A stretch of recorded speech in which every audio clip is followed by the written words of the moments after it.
Tātou Tapuaiga le tua. I sei alonum tau pe lima ar feu pe valu. Wow, manatu ele o tau manatu. O wala ele o tau wala.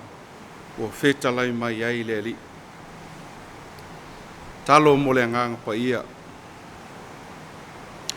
Malu pea lo suafa e whaavau la o fio le tuol te maa. Le alo ma le ngang pa ia. O mātou ulu whale mai le ne Afiafi lo maru pa ia e peo na masani ei lau e kale sia e maafutanga Tapuaiga. Mātou te mauti noa lo mātou mativa whale anganga. Ma le whātau waa e whia ngai ma lo pa ia siri ese. E alai o na mātou whātonga atu lo mātou ta maa. Se ia whio ifo lo anganga i o mātou tangata taito atas. Nei au mātou i loa ma le mauti noa lo whātasi mai. E mawhai ei o na Tapuaiga atu ma le anganga ma le whamaoni. Maanga wa ai le nei potpotonga e whapale ina lo suafa i le vi inga e whavau lava. Amen. O le whaitau ina o Afionga pa ia le tua. La maua le tusi whaitau. Le tusi e Yeremia o lona mta upo e luas Fuimaono. A lona whai upo e se furu e whangata mai le Fuimaono. Yeremia ta upo e luas Fuimaono. Mata le whaitau le whai upo e se furu se ia whangata mai le se Fuimaono. Whafonga mai o Afionga pa ia nei alo tātou ali.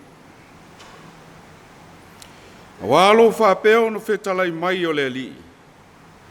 A wha ato ina tausanga e fitu ngā fulu I Papelonia. O na oa siasi ai lea I a te outou. Ma ou whatau nu ina la upu le lei I a te outou. I le whafoisia mai ei outou I le nei mea. A wao nei, wau I loa manatu o outou manatu ai. I a te outou.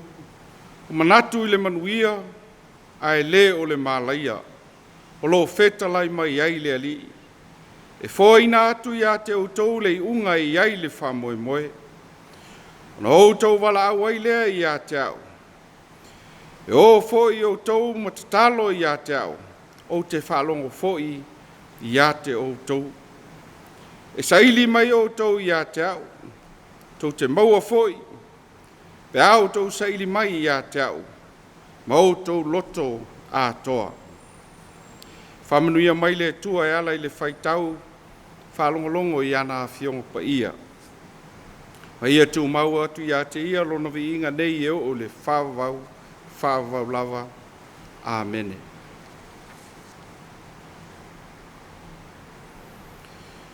O le launga I le suafa o le tua le tamā, le alo ma le anganga pa ia. O le manatu au tu e tu sai ma le tusi whaitau o le nei Afiafi. Whamoe moe I le ali.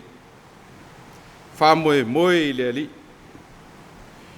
Ua filifili e whaima manatu au tu o le upu whamalosi mo le nei Afiafi. Le whai upu e sfuru matasi. O te toi whaitau ina whapea.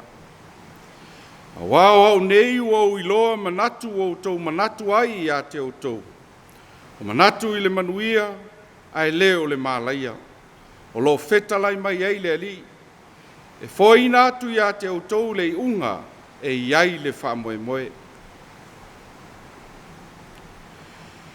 Ina ua vaelua ina le nuu filifilia le tua I le vaitaimi o le tupu o reo poamu o le atali o Solomona. Na o ese ai tua inga I se fulu I mātu, ai no nofo pe I tua inga I loa I Yerusalema. O peni a mina ma Utah. O le tustusinga le nei Yeremia, sa whaia le vaitaimi ua pule ai e Papelonia, tua inga e lua nei o Israelu o Utah Peniamina. A wā sa ave Papelonia na o tangata popoto, ma malo losi e whao ngā mo le whausia ina o le ai o Papelonia, ai whātutoe nisi I Yerusalema. O Yeremia la, sa nofo whātasi matangata ia sa tutoe I Yerusalema. Ai se tasi la nei o fe au whamalosi tustusia Yeremia, sa tusi atu ai tangata Israelu. Lea sa ave Papelonia mo le fausia ina o lona malo. I lea vai teimi ina ia whamanatu pe i ona tangata o Israelu. O lo soifua le atua o Israelu. Malo iei whatasi pe i la tou i pua ngā. E tāua ona tātou malama lama i lo tātou sotanga ma nei polo inga pa ia le atua. Ina ia tupu le whatua tua ma le taritonu i o tātou loto i awhiong pa ia lo tātou ali. Whaolo i Jesu Keriso. E tau ala mai le perofeta Jeremia e peion tātou whaitauina. O le tatalo i Jesu Keriso, o lo whamauina i le Ioane le mata upo e sfuru ma le fitu. O lo whapea i Jesu, o te tatalo mo i lātou, o te le tatalo mo le lalolangi.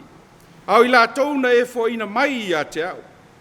A wā o tangata lava i lātou. E fōringa mai le nei tatalo i Jesu Keriso, e iai ona tangata ua uma ona filifilia. Ai moli mau mai le tusia mātai o sfuru ma lua whai upo e 5 sfuru. A wā o le whaia le finangalo lo ta mao i le langi.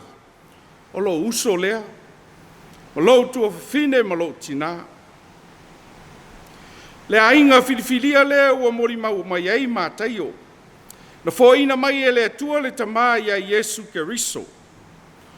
O lo na winga la, o lo tatalo Jesu mo tangata e whaia le finangalo, o lona tamā o i le langi, o ona tangata filifilia ia.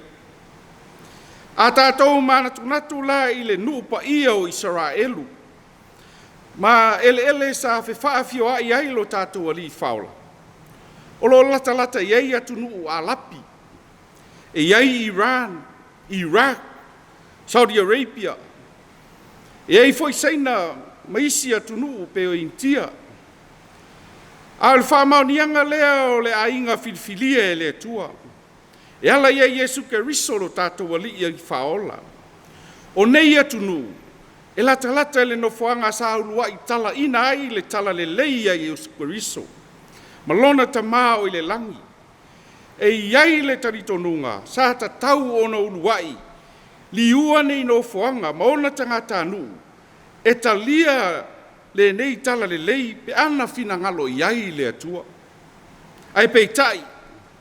E le taritonu iai Jesu Keriso malona tamā o i le langi. E lo ai le whamaoni o fionga pa ia le atua e filifilia e le tamā o i le langi. Nuu, mātu nuu, e a vea mōna ainga, e tusai ma le moli maua i Ioane ma mātaio.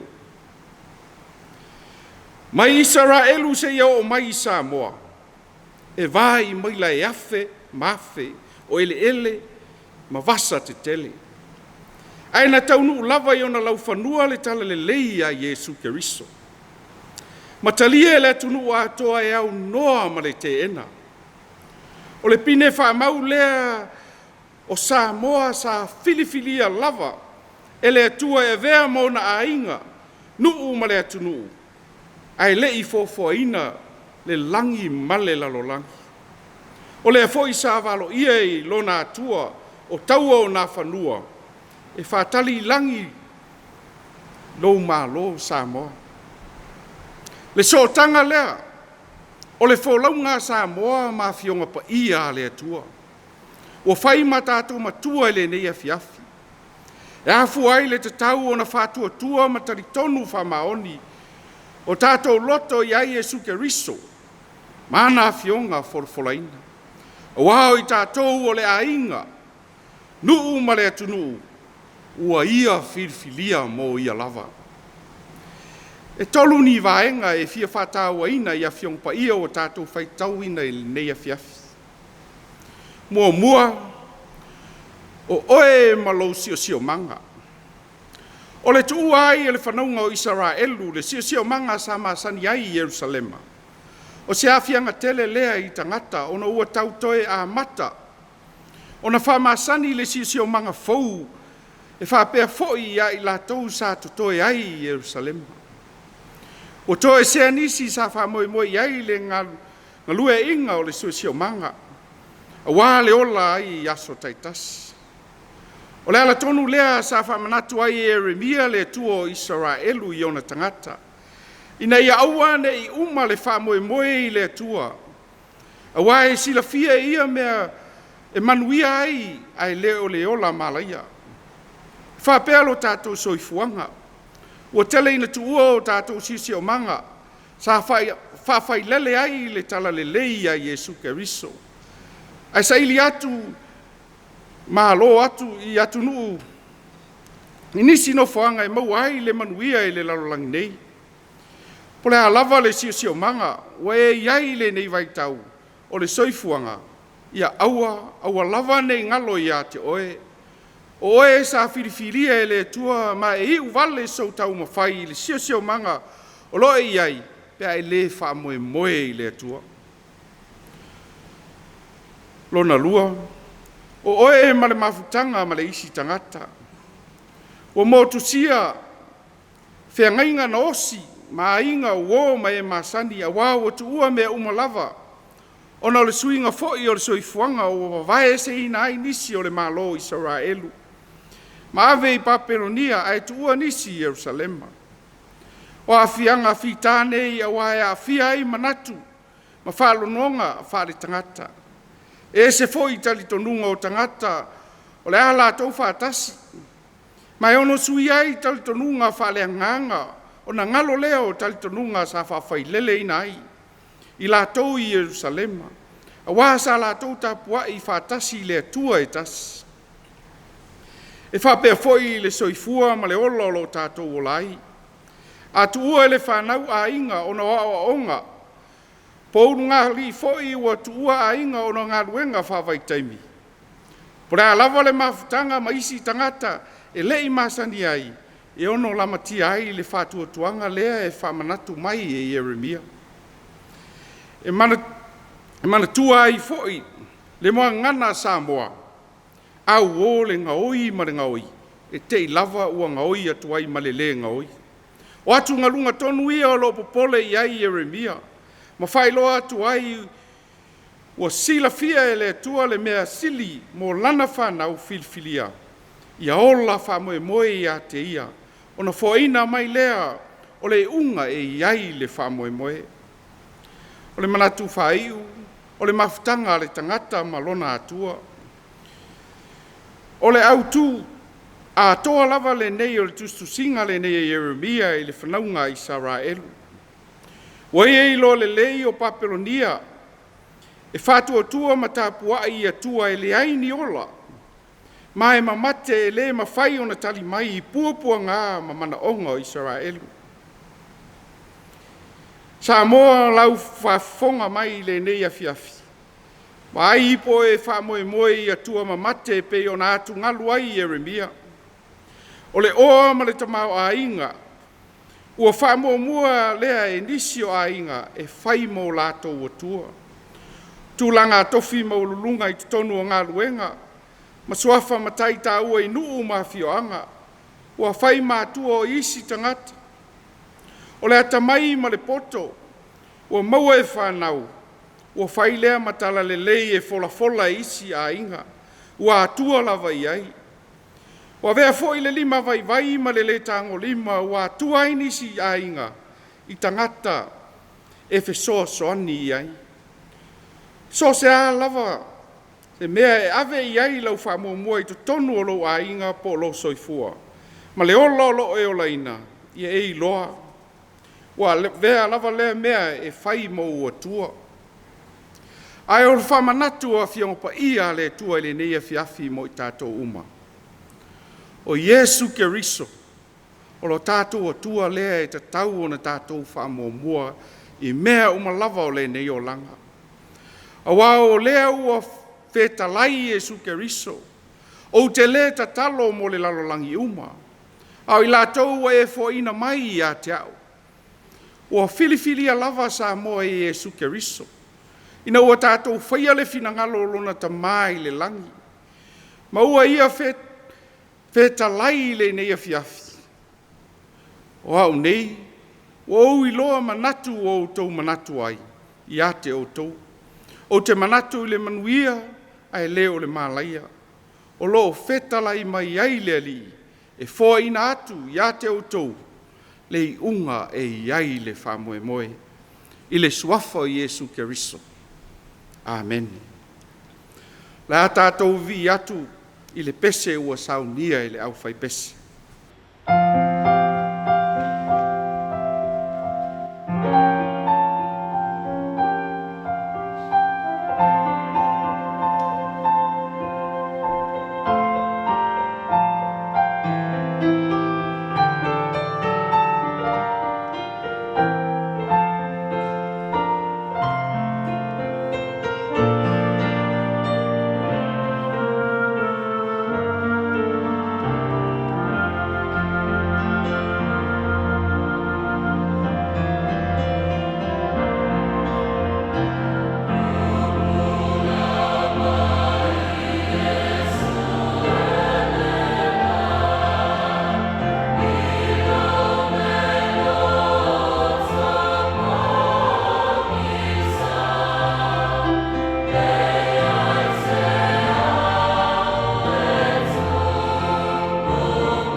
Tātou talo.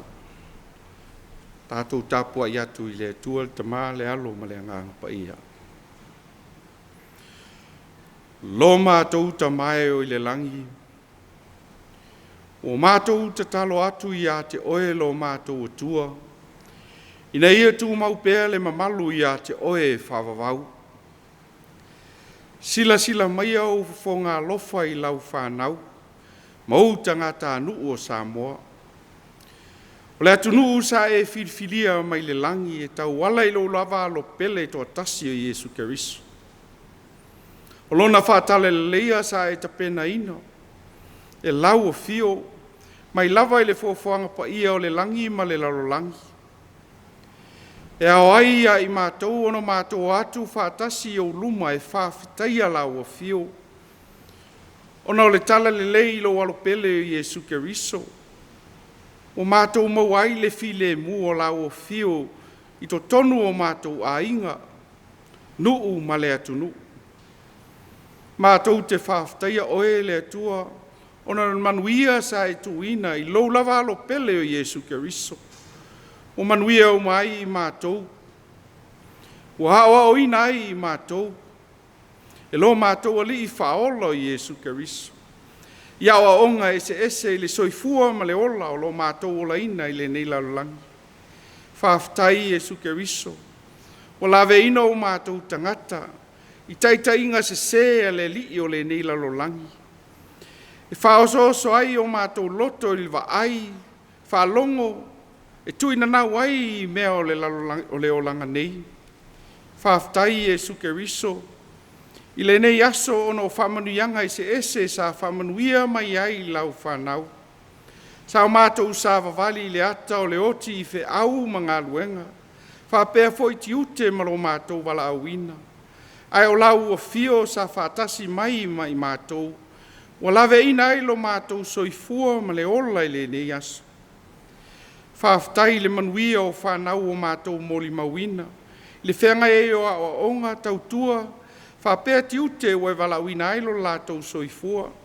O tupu le ata mai ma le poto. Whapea le malosi whaafitai Iesu. Whaafitai mo le whātua o e ao ina ia i mātou. O tino e tasi ai i mātou malau o fio.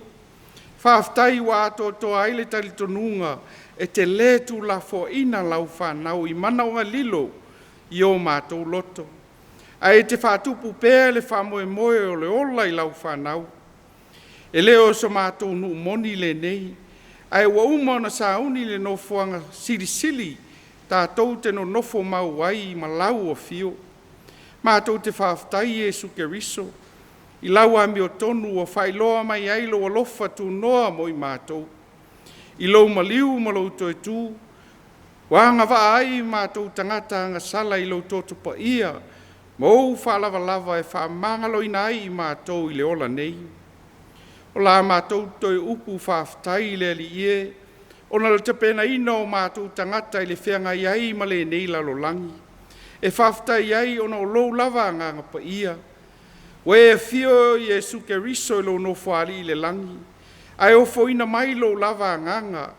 E fisosoani ia i mātou. Ia so umoro mātou ola. Pe ona iai le nei aso. Maso umalava o lo mātou ola i le nei lalolangi. Wanga sala o tangata i lumo o la o fio. O mātou le tausi au polo inga. O whātau ma mau fo i mātou maua o onga Iesu Keriso. O whai o mātou loto. Ai tuu lo fina ngalo. O le ma whai o na mātou whai tau langa atu ma le whamaoni i o luma. E tu sai ma wano e tu ina mai mātou te au nai i tiute. Malo mātou wala au ina. I so se mata whai oi le nei lalolangi. Mātou te mātata u fo i lau whaamisinonga tonu. O na ua maea o nei whai loa mai. I unga o lau whaamisinonga i tusa ai maua fiongpa ia. Le ala lea o mātou te talo atu ai lau o fio Iesu Keriso. Lo mātou alii lo mātou atua. I e lo whangia le i fonga au tangata i le nei Afiafi. O langona lo mātou whātau waa i o luma. O māsiasi mātou i la mātou a mio o whai. O e sila fia ma fuanga uma wanga salai lau whanau i o luma. Mai lava i taitai o le kālesia. Ma lo nuu ma le atunu. Se ia pā ia se i titi o i mātou uma nei lau whanau filfilia. Ta talo lau whanau ina ia whamangalo ina i mātou uma. I lou lava toto pa ia, ma lou soifua no foina, ina ia whaola ina i mātou. Iesu Keriso lo mātou ali lo mātou atua. O le sa ili mai mo Samoa i le afe maafe o maila i le lau ele, whapea le sami lo loto. Ina ia whaatala le leia ma whailoa le tua o malo, le tua o le ola, le tua o le lofa. Le tua fofoa, o le tua o le langi ma le lalolangi, a toa ma mea uma lava o iai. O mātou taro sangatu i lau o fio le nei Afiafi. Ia tu mau o whamanianga i lunga o le soifua, ma le ola o tangata Samoa uma. O loo au mau i Samoa nei, whapea atu nuu e mamau. Le whai ngā malanga o loo atu nuu, ia lo whangia le soua o le vasa o lo mātou folawai. Fisoso ani mai taitai o le malo i le taitai ina o le nei whai ngā malo. A wale manuia o tangata lau tele. Ia taitai ma le amio tonu ma le whaamaoni ono lo suafa i Yesu. Anga lei mai lau o fio i lau e kalesia. Ina ia tupu maola le tala le lei a te oi Yesu Keriso. I to tonu o so se fata faitaulanga. Ia vea pea ua fionga pa ia ma whaamanuianga i to tonu o mātou a inga. Nuu ma le atunu. E ala le fisosoani mai o lou lava anga pa ia. E whaamalama lama lo fina ngalo i o mātou tangata. Ina ia tūtū mau, le whātua tua i a te oe. Ia so uma o lo mātou wola i le nei lalolangi. Whamanuia i lo mātou sio manga, sio mianga. I to tonu o le nei atu nuu whapea atu nuu e mamao. O au mau ai o tangata nuu o Samoa. E ala ia Yesu Keriso lo mātou ali. Ua whaasifo o whainga malanga a Samoa i le nei tausanga. Ao lo mātou te talo, lo mātou o tua, Yesu Kerisoe, tātou whai malanga pēa whaatasi mana o fio, i māsina o totoe o le nei tausanga. Ina ia tau nuu i le manuia whaamoemoenga uma, ua fuafua ma whaamoemoe o mātou tangata e fia whaataunu ina. O la mātou te talo, ina ia whaia lo fina ngalo. A wāua e sila fia me sili mo tangata, e manu ia ai. Ai aua nei whaia so mātou loto.